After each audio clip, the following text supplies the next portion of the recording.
কলকাতা কালাইডোস্কোপ। আমার কাজিন কুহু বিদেশ থেকে কলকাতায় এসেছে কিছুদিনের ছুটি কাটাতে।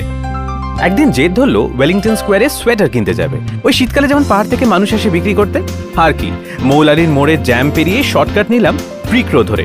হঠাৎ কুহু উবের ড্রাইভারকে বলে উঠল, দাদা এই সরু গলিতে ঢুকলেন কেন? না না ঠিক আছে, ক্রিক রো দিয়ে গেলে তাড়াতাড়ি হবে। বাবা, Creek Row, the name seems very British দাদা। ঠিক তাই, ব্রিটিশ আমলেরই তো রাস্তা এটা। না ঠিক রাস্তা নয়, ছোট্ট একটা নদী বলা যেতে পারে। নদী মানেটা কি?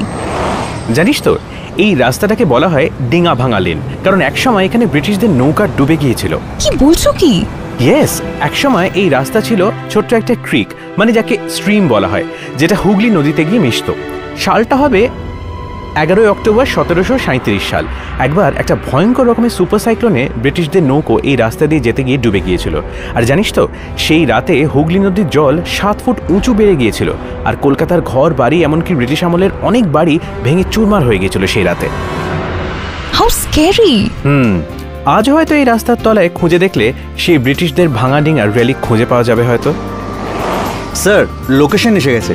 এমনই সব কলকাতার জানা অজানা তথ্য নিয়ে আমি অরিজিৎ থাকবো কলকাতা ক্যালাইডোস্কোপে, exclusively on YouTube/919 Friends FM podcast.